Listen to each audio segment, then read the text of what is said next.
বিদ্যুৎস্পৃষ্ট হয়ে মৃত্যুর ঘটনায় প্রথমত আমরা আজকে মিলিত হয়েছি একাত্ম মানববাদের যিনি প্রতীক, প্রকৃত রাষ্ট্রভক্ত, যিনি সমস্ত রাষ্ট্রবাদী মানুষের পথপ্রদর্শক, পণ্ডিত দীনদয়াল উপাধ্যায়ের জন্মজয়ন্তীতে আমরা আমাদের দলীয় প্রধান কার্যালয়ে উপবিষ্ট হয়েছি উত্তর কলকাতা জেলা ভারতীয় জনতা পার্টির আয়োজিত শ্রদ্ধা জ্ঞাপন অনুষ্ঠানে। আমি মনে করি বর্তমান ভারতবর্ষে একাত্ম মানববাদের খুবই প্রয়োজনীয়তা রয়েছে এবং ইতিমধ্যে সেবা পক্ষও চলছে। মাননীয় নরেন্দ্র মোদী সেবায় সংগঠন কথা বারে বারে বলে আসেন, তাই এটা ডক্টর দীনদয়াল উপাধ্যায়ের দেখানো পথেরই প্রাসঙ্গিকতা বা প্রয়োজনীয়তা বলে মনে করি। এটা আমাদের কর্মসূচি ছিল। বলুন। হ্যাঁ, বলছি যে বৃষ্টির জমা জলে বিদ্যুৎস্পৃষ্ট হয়ে মৃত্যুর ঘটনায় রিপোর্ট তলব করল কলকাতা হাইকোর্ট। রাজ্য সরকার কলকাতা পুরসভা সিইএসসিকে রিপোর্ট তলব করেছেন। বিচারপতি সৌমেন সেন আগামী 7ই নভেম্বর পরবর্তী শুনানি। দুর্ঘটনা এড়াতে কি পদক্ষেপ নিয়েছে? কিছু হবে না। আচ্ছা, আমি কলকাতা হাইকোর্টের উপর রেসপেক্ট রেখে বলি, যারা ধুলিয়ান শামশেরগঞ্জের ঘটনায় এনআইএ দেয় না, তাদের কাছ থেকে আপনি কিছু আশা করতে পারবেন। শান্তনু সিনহা বিশ্বাসের বিরুদ্ধে একটা পোস্ট আপনি করেছেন যে তিনি ভবানীপুরে গিয়ে শাড়ি বিলি করছেন। একটা লোক কনস্টেবল থেকে এসিপি হয়েছে, শুধু খিচুড়ি রান্না করে আর বাজার করে। এখন ডিসিপি, এখন এসিপি, ডেপুটি কমিশনার স্পেশাল। যাই হোক, ডিসিপি এসিপি যাই হোক, 6টা আপনার পোস্ট ক্রিয়েট করা হয়েছে ওনাকে ওই জায়গায় নিয়ে যাওয়ার জন্য। এবং 30 সেপ্টেম্বর রিটায়ারমেন্ট ছিল আপনার, তার আগেই তাকে আপনার এক্সটেনশন দিয়ে দেওয়া হয়েছে। স্বাভাবিকভাবে তিনি তো মমতা ব্যানার্জির সেবা করবেনই। ভবানীপুরে মমতা বন্দ্যোপাধ্যায় আতঙ্কিত, কারণ বারবার আমরা বলছি যে উনাকে হারাবো, আবার নন্দীগ্রাম রিপিট হবে। তা স্বাভাবিকভাবে উনি এই সমস্ত চাকর বাকরদের নামিয়ে দিয়েছেন। তোলাবাজির টাকা সারা রাত্রি ধরে তো পুলিশ টাকা তোলে, আপনারা তো কোথায়, মানে আমি বলছি কখনো ক্যামেরায় আমি দেখিনি। আপনি সারা রাত্রি ধরে যত মাছের গাড়ি, দুধের গাড়ি, ছানার গাড়ি, সবজির গাড়ি কৃষকদের অন্য রাজ্য থেকে আসে, আপনি দেখবেন সমস্ত সেকেন্ড ব্রিজ ক্রস করার পরে সমস্ত জায়গা থেকে একদম এদিকে স্মৃতির মোড় পেরিয়ে যাচ্ছে ট্রাফিকের ওসি, তাদের চেঞ্জ হয় না। সব তোলাবাজির টাকায় বিতরণ করছে, যাদের দিচ্ছে তারা ছবি তুলে এলওপিকে পাঠাচ্ছে, এলওপি এক্সপোজ করছে। আমার কাজ এটা। একটা এসিপি বলছে দিদি দিচ্ছে, এটা বলে দেবেন,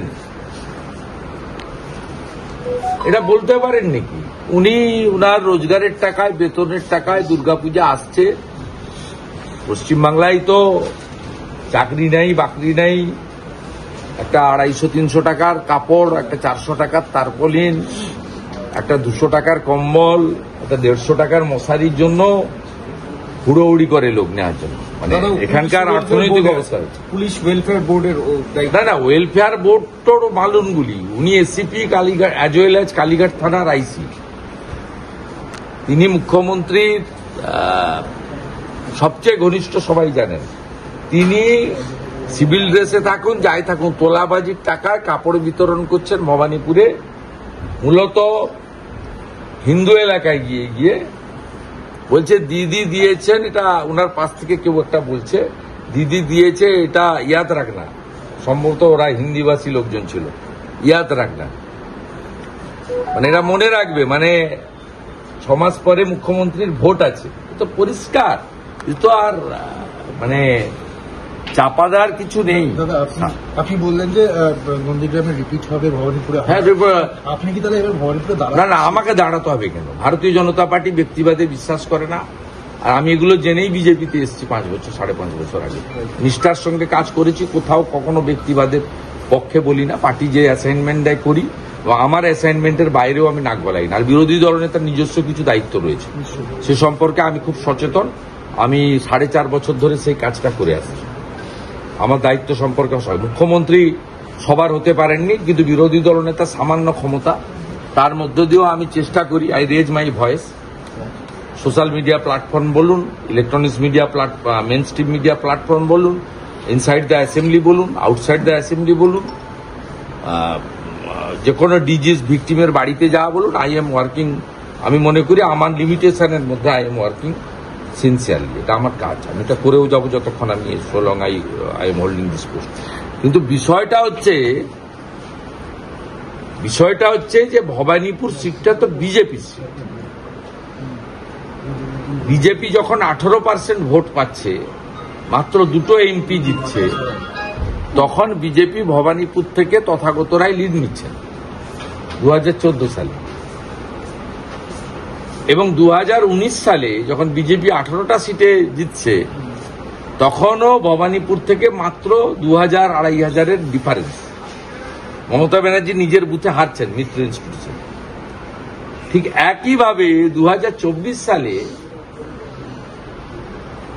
আপনারা জানেন 77 নম্বর ওয়ার্ড ফিরাদ হাকিম কিভাবে ওখানে ভোট করে গুন্ডাদের দিয়ে। একটা ওয়ার্ড থেকে 17,000 ভোটে লিড নেয়। 8টা ওয়ার্ডের মধ্যে 5টা ওয়ার্ডে হেরেছে। ভবানীপুরের তো মেজর ওয়ার্ডে হেরেছে। এবারের ভোটেও 24-এ কত গ্যাপ আছে? 7,800, 8,000।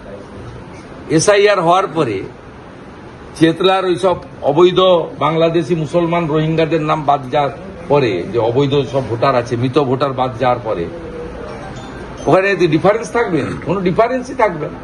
সেই জন্য উনি কখনো ওখানকার যারা বস্তিবাসী ভোটের জায়গা আছে তাদেরকে ওঠানোর চেষ্টা করেন। রাকেশ সিংরা রুখে দিয়েছে, নবীন মিশ্ররা রুখে দিয়েছে। রাকেশকে ওই জন্য জেল খাটতে হচ্ছে। কারণটা তো কংগ্রেস অফিসে গিয়ে বিক্ষোভ দেখানো নয়, কারণটা হচ্ছে ভবানীপুরের গলার কাঁটা, সবাই জানে। সেই জন্য শান্তনু সিনহা বিশ্বাস কাপড় বিতরণ করছে, তোলাবাজির টাকায় কাপড় বিতরণ করছে।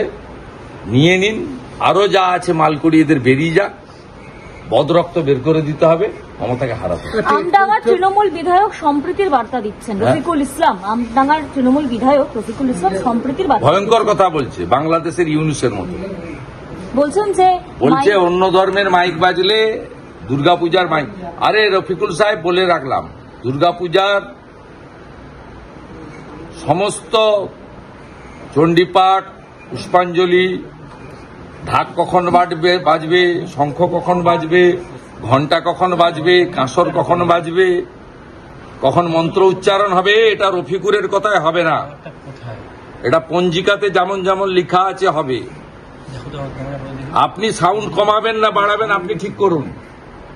কোন হিন্দু, আমি আমডাঙ্গার হিন্দুদের বলছি, কোন একটা জায়গায় যদি করে আমাকে হোয়াটসঅ্যাপ মেসেজ, সবার হোয়াটসঅ্যাপ আছে সবার, আমাকে বলবেন, আমি পৌঁছে যাব।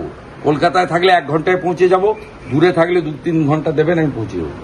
আমি গতবারে গার্ডেন রিচে পৌঁছেছি, একই কাজ করেছিল। গার্ডেন রিচে বলেছিল আমাদের এলাকা মাইক খোলো, গায়ত্রী হবে না, চণ্ডী হবে না, মন্ত্র পাঠ হবে না। ওইখানে বুকের উপর দাঁড়িয়ে আরতি করে দিয়েছি। আমডাঙ্গাতে একটা পূজা মণ্ডপে যদি করে, রফিকুরের কথা শুনবেন না, এরা মুসলিম লীগ 2 করে।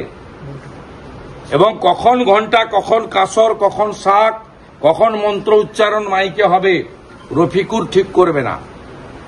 এখনো এটা ইউনুসের পশ্চিমবাংলা হয়নি। মমতা চেষ্টা করছে হিজাব করে, হয়নি, এটা পরিষ্কার বলবে।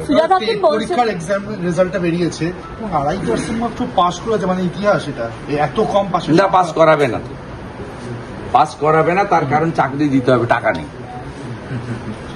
কলকাতা ভ্যানিশ হয়ে গেছে, লন্ডন থেকে আরো এগিয়ে গেছে। দাদা এখানে কিন্তু আপনি ভাবতে পারেন, এটা মুখ্যমন্ত্রী, কালকে 11টা লোক মারা গেছে, আর কালকে গতকাল লাঠি খেলছে। সে যাই করুক, ধর্মীয় অনুষ্ঠান, কিন্তু উনি নাচবেন কেন? উনি তো সহনাগরিকের মারা গেছেন, উনি তো সকলের গার্ডিয়ান, প্রশাসনিক হেড। উনি কেন নাচবেন? উনি কেন আনন্দ করবেন? ওনার তো 72 ঘন্টা মৌনব্রত পালন করা উচিত ছিল। এবং পুজোর উদ্বোধনে গেল প্রদীপ জ্বালিয়ে চলে আসা উচিত। নাচ গান, কোথাও মদন মিত্রর সঙ্গে নাচছে, কোথায় এর সঙ্গে নাচছে। তো তারক সিং বলছেন মানুষকে আরো সচেতন হওয়া উচিত। তারক সিং বলছেন যে মানুষকে আরো সচেতন হওয়া উচিত, মানুষ জলের মধ্যে বেরোবেন না, সচেতন বিদ্যুৎস্পৃষ্ট অপরাধ করেছে। আর আইএমডি যখন অরেঞ্জ ওয়ার্নিং দিয়েছিল, আপনারা যে জানাননি, মানুষ জলের মধ্যে বেরিয়ে যদি অপরাধ করে থাকে, আপনারা তার চরমতম অপরাধ করেছেন, মানুষকে সতর্ক করেননি। কোথায় আপনার মনোজ বারবার পুলিশ? অভয়ার মা বাবা লোকজন নিয়ে নবান্ন অভিযান গেলে মাথা ফাটানোর জন্য রাস্তায় থাকেন। চাকরি প্রার্থীরা কোনো মেট্রো স্টেশনে ঢুকে ঢুকে তাদেরকে ট্রেন তল্লাশি করেন। কোথায় আপনার সাংবাদিক সম্মেলন করেন? ওদিকে একটা পাকা সুপ্রতিম, এদিকে ইন্দিরা। কোথায় এরা? দেখতে পাওয়া যাচ্ছে না কেন? দাদা একটা লাস্ট কোয়েশ্চেন, ইএম বাইপাসের উপর প্রচুর অভিজাত আবাসন বলুন এখনো জল জমে আছে। ওরা বলছে পুরসভার তরফ থেকে কোনো সাহায্য পাচ্ছে না, পুরসভাটাই নেই, নিজেরা পাম্প লাগিয়ে বার করছে। পুরসভাটাই নেই। সারা রাত্রি আপনি মেয়রের লোকজনকে পাননি, বেলা 2টোর পরে আপনি পেয়েছেন।